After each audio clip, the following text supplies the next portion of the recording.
অনেকে বলে থাকে সিগারেট খাওয়া নাকি মাকরুহ। আপনার মতামত জানতে চাই। জর্দা খাওয়া সম্পর্কে ইসলাম কি বলে জানতে চাই। মহিলাদের জন্য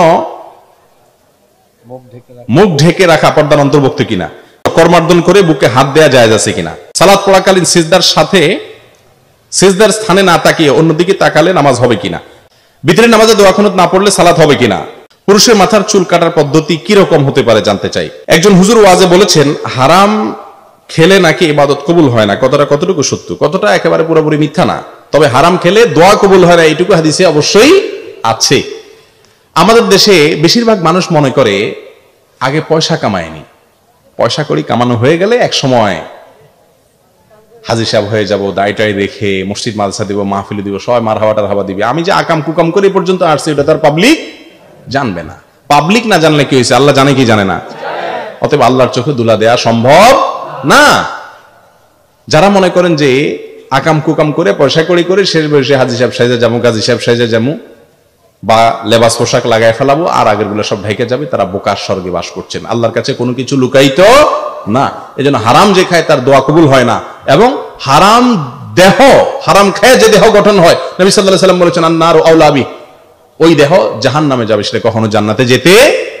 এমনকি বাইতুল্লাহ কাবা গিয়ে যদি দুই হাত তুলে দোয়া করেন, অনেকে আছে শ্রমিকের টাকা পয়সা দেয় না, প্রতি বছর যায় হজ করে, রমজানে ইতিকাফ করে মক্কা শরীফে, আর এদিকে শ্রমিকের টাকা দেয় না, আছে না নাই?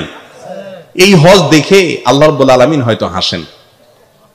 কারণ নবী সাল্লাল্লাহু আলাইহি ওয়াসাল্লাম বলেছেন আন্না ইউস্তাজাবু লিযালিক, আন্না ইউস্তাজাবু লাহ, যে ব্যক্তি হারাম দেহ গঠন করেছে, হারাম খেয়ে দেহ গঠন করছে, সে মক্কায় এসে যদি চিৎকার করে কাঁদতে থাকে আর চোখের পানিতে বুক ভাসায় ফেলে, তার দোয়া কিভাবে কবুল হবে? আল্লাহ কখনো কবুল করবেন? এই জন্য হারাম খাওয়া বড় ডেঞ্জারাস। আমাদের দেশে আজকাল বেশিরভাগ মুসলমানদের ধারণা হলো যে পয়সা কড়ি হইলে বাঘের কল্লা পাওয়া যায়, টাকা হইলে বাঘের কল্লাও পাওয়া যায়, এরকম একটা কথা আছে না আমাদের দেশে? অতএব বাঘের কল্লা জন পাওয়া যায়, আল্লাহরও পাওয়া যাবে, আগে টাকা কামায়নি, এরকম একটা কনসেপ্ট আছে না নাই? ভুল ধারণা। আল্লাহ আমাদেরকে বোঝার তৌফিক দান করুন। একজন বোনের প্রশ্ন, মহিলাদের জন্য মুখ ঢেকে রাখা পর্দার অন্তর্ভুক্ত কিনা। জি ভাই, মহিলারা মুখ ঢেকে রাখবেন। মুখ যদি বাঁধতে অসুবিধা হয় কিন্তু কাপড় ঢেকে রাখবেন, কাপড় দিয়ে টেনে দিবেন। আল্লাহ রাব্বুল আলামিন মেয়েদেরকে কোরআনে কারীমে বলেছেন ইউদনিনা আলাইহিন্না মিন জালাবিবিহিন্না, মাথার উপরের কাপড়কে জলবাব বলা হয়। এই জলবাবকে আল্লাহ বলেছেন ইউদনিনা আলাইহিন্না, তাদের নিজেদের উপরে তারা টেনে দিবে। অতএব পর্দা করতে হবে। মুখের যে দেখা, এটাই তো সবচেয়ে বেশি আকর্ষণের জায়গা। তবে হ্যাঁ, মুখকে যে একেবারে বেঁধে ফেলতে হবে না কাপড়, এটা জরুরি না। আপনি ওনাকে একটু টেনে দিলেন, বাস, তাতে আপনার পর্দা হয়ে যাবে, যাতে প্রদর্শিত না হয়। আজকাল তো প্রদর্শন হয় রীতিমতো। তবে হ্যাঁ, অনেক ওলামায়ে কেরাম এ ব্যাপারে মত পার্থক্য করেছেন।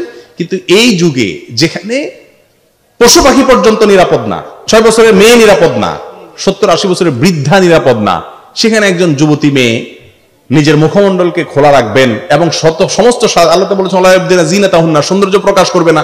সকল সৌন্দর্য কোথায় থাকে?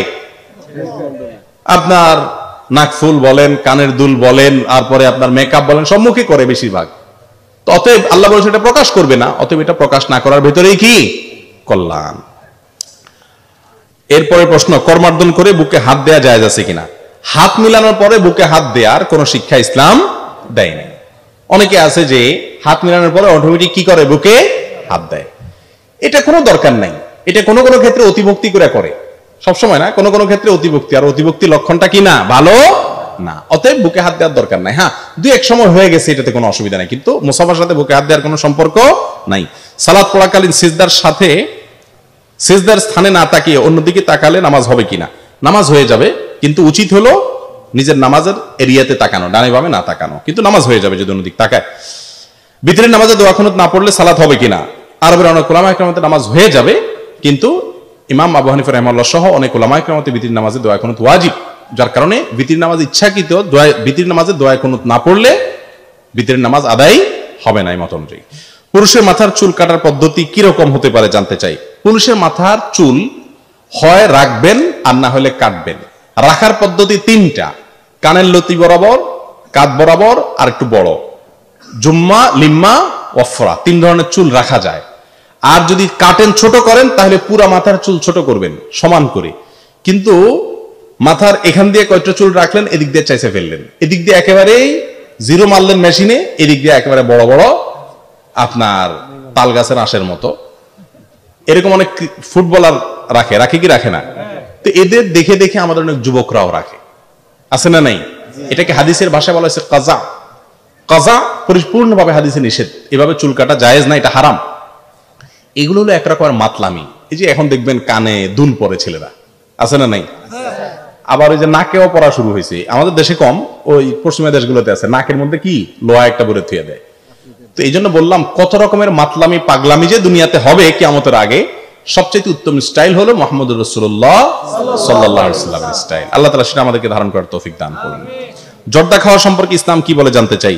ভাইরা আমার, জর্দার মধ্যে যেটা মিষ্টি জর্দা, বিশেষ করে এটা আমাদের চাচাদের মুরব্বীদের শোনা দরকার। মিষ্টি জর্দা যেটা শুধু গ্রানের জন্য খাইলেন, যদি ক্ষতিকর কিছু না থাকে, এটা জায়েজ আছে। কিন্তু তামাক যে জর্দা আছে, সেই জর্দা খাওয়া জায়েজ হওয়ার কোনো রাস্তা নাই। মুশকিল হলে অনেক হুজুররাও খায়,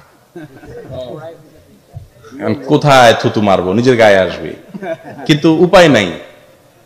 তামাক এটা সিগারেটের ভিতরে ভরে টান দিলে সেটা যদি না জায়েজ হয়, তাহলে এটা ডাইরেক্ট চাবায় চাবায় খেয়ে ফেললে তো ডেঞ্জারাস ব্যাপার হয়ে যাবে, ঠিক না ভাই? ঠিক। আর দ্বিতীয়ত হলো মাহাররামা কালিলুহু মাহাররামা কাসীরুহু ফাকালিলুহু হারাম। যে জিনিসটা বেশি খাইলে হারাম হয়, ওটা অল্প খাইলেও কি হয়? হারাম। আপনি বলবেন আমি এক চিমটি খাচ্ছি, ওই এক চিমটি হারাম। কারণ তামাক মুঠ ভরে যদি কেউ তামাক খায়, আপনি তাকে জায়েজ বলবেন? তাহলে অল্প খাওয়া কি হবে না, জায়েজ হতে পারে না। এই জন্য পান খান, পান খাওয়াকে হারাম বলা যাবে না। কিন্তু কিন্তু পান খাওয়াটাও আসলে আল্লাহ মাফ করে, এটার উপকারিতা কি? এটা কি পেট ভরে? কি বলেন, কোন উপকারে আসে? এটা যে চাবাইতে থাকে, এটার উপকারিতাটা কি? এটা একটা অভ্যাস, সোজা কথা। মুসলমান তো অপকারী কাজ করতে পারে না, বা অযথা কাজ করতে পারে না, এটা একটা ব্যাপার। এরপরে আসেন, এই খাইতে খাইতে পান যারা খায়, তারা খাওয়ার কোনো আদব রক্ষা করে থাকতে পারে? হাইটে হাইটে খায়। ওলামা একরাম জানেন, মুহাদ্দিসিন একরাম আগের যুগে যারা হাদিস বিশারদ ছিলেন, রাস্তায় হাইটা বাদাম খাইছে কোনো লোক, তার কাছ থেকে আর হাদিস নিত না। এখন যেভাবে আমরা পান খাই সারাদিন, আমাদের কাছ থেকে মুহাদ্দিসরা দেখলে হাদিস নিতেন না। কারণ পান খাইলে তো হাইটে হাইটে খাইতে হয়, শুয়ে শুয়ে খাইতে হয়, টয়লেটে যাইয়াও চাবাইতে হয়। বলেন আপনি যখন চাবাইতেছেন, মুখের ভিতরে দুর্গন্ধগুলো প্রবেশ করতেছে। অতএব এটা কোনো ভালো বা প্রশংসনীয় কাজ। তারপরেও সেটা আরেক বিষয়, কিন্তু জর্দার বিষয়টা বলছি যে তামাক থাকে, সে জর্দা খাওয়া কি হতে পারে না, জায়েজ হতে পারে না। এই জর্দা যদি আপনি শুধু জর্দা খান, মাথা ঘুরাবে কি ঘুরাবে না? অতএব আর আরেকটা জিনিস হলো, আল্লাহ বলেছে ওয়ালাতুল কুবিয়াদিকুম ইলা তাহলুকা, তোমরা নিজেদেরকে ধ্বংসের দিকে ঠেলে দিও না, নিজেদের ক্ষতি নিজেরা করো না। জর্দায় কি লাভ না ক্ষতি? অ্যাবসলিউট ক্ষতি, একেবারে পিওর ক্ষতি। এখানে কোনো লাভের দিক সন্দেহ পরিমাণ নাই। এই জন্য সরকারি ভাবে আমি যতটুকু জানি, অনেক জর্দার ব্যাপারে নিষেধাজ্ঞা এসে গেছে, কারণ এটা বিষ, মানুষের জন্য ক্ষতিকর, বিধায় এটা আমরা খাবো না। ঠিক আছে তো ইনশাআল্লাহ। অনেকে বলে থাকে সিগারেট খাওয়া নাকি মাকরুহ। আপনার মতামত জানতে চাই। ভাই, মাকরুহ মানে কিন্তু জায়েজ না। মাকরুহ মানে কি না? দল্লাম মাকরুহ। অনেক ওলামা, আমার দেশের ওলামা একরাম বিশেষ করে সিগারেট খাওয়াকে মাকরুহ বলেন। মাকরুহ শব্দের অর্থ অনেকে মনে করে জায়েজ। মাকরুহ মানে অপছন্দনীয়, ভালো না, খারাপ না, জায়েজ। তাহলে মাকরুহ মানে কি হালাল নাকি? হ্যাঁ, এটাকে আরব ওলামা একরাম হারাম বলেন। যারা মাকরুহ বলেন তাদেরও কিছু যুক্তি আছে, দলিল আছে, আমরা সেদিকে যাব না। কিন্তু এটা নিষিদ্ধ, এ ব্যাপারে কারো কোনো সন্দেহ, সবাই একমত এটা নিষিদ্ধ। নিষিদ্ধের মাত্রা নিয়ে কি আছে, মত পার্থক্য আছে। অতএব এটা খাওয়া যাবে না। সবচেয়ে বড় কথা হলো ভাই, আল্লাহ রাব্বুল আলামিন মানুষকে সুস্থ বিবেক দিয়েছেন। সিগারেট খাওয়া মানুষের পাশে দাঁড়ায়া নামাজ পড়া, এই দুর্ভাগ্য আপনাদের হয়েছে কখনো? আমার বহুবার হয়েছে জীবনে, যে সিগারেটের খোরের পাশে দাঁড়ায় নামাজ পড়ছি। আল্লাহু আকবার, মনে যে রু বাইর হয়ে যাবে। আজিমপুরে এক হাসপাতালে এক কাজে গেছি, পাশে এক মসজিদে জোহরের নামাজের সময় ঢুকছি, এরকম এক খবিসের পাশে দাঁড়াইলাম। আল্লাহর বান্দা, যেহেতু সে আপনারা চেনেন না, তার খবিস বললে দোষ হবে না, আসলে তো খবিস নোংরা রুচির মানুষ। তার মুখের দুর্গন্ধে এবং তার শরীরের দুর্গন্ধে আমার রু বাইরের মতো অবস্থা। আমি আবার নাছর বান্দা, যে এর তো অসৎ কাজের বাধা প্রদান করতে হয়, কিন্তু আমি যদি এর বেশি কথা বলতে চাই, যদি আমার বক্সে বক্সে মেরে বসে যে আমার ব্যাপার, আমার টাকা দিয়ে সিগারেট খামি, আপনার কি কাম, এটা তো ওয়াজের মঞ্চ না, কিভাবে কি করণ যায়। তো বুদ্ধি করে পরে আমার পকেটে সবসময় কাগজ কলম থাকে, কাগজ কলম নিয়ে লিখলাম যে ভাই, আপনার পার্শ্ববর্তী মুসল্লিকে কষ্ট দিয়ে নামাজ পড়লে এতে আল্লাহ খুশি হবেন না। আল্লাহর বান্দাকে কষ্ট দিলে আল্লাহ কখনো খুশি হয় না। আল্লাহর অস্তে দুর্গন্ধ, এটা থেকে বেঁচে থাকবেন। কিছু পরামর্শ দিয়ে ওই লোক যখন সুন্নতের নিয়ত করছে, মাত্র দেখলাম যে অন্তত 2 রাকাত সুন্নত পড়তে 2-3 মিনিট তো লাগবে। এই ফাঁকে আমি পালায় যাব, কাগজটা লিখে তার সামনে দিয়ে আমি আইজো দৌড় কাইলে দৌড় জুতা নিয়ে যে বেটা যখন সালাম ফিরে কাগজ পড়বে ততক্ষণ তার আমার খুঁজে পাবে না, আমার কাজও হাজির হয়ে গেল মাঝখান দিয়ে, তারা অসৎ কাজের বাধাও প্রদান করলাম আর আমার জানও বাঁচলো আলহামদুলিল্লাহ। অনেকে অসৎ কাজের বাধা প্রদান করতে গিয়ে মাইদুর খেয়ে আসে, এরপর বলে হুজুর আপনার কথা শুনতে গিয়ে মাইদুর খেয়েছি। আপনার আল্লাহ তাআলা বুদ্ধি বিবেক দেয় নাই, বুদ্ধি বিবেক খাটান, সবই চলবে, সৎ কাজের আদর্শ চলবে, অসৎ কাজের নিষেধও চলবে ইনশাআল্লাহ। অতএব এটা ভালো কাজ না।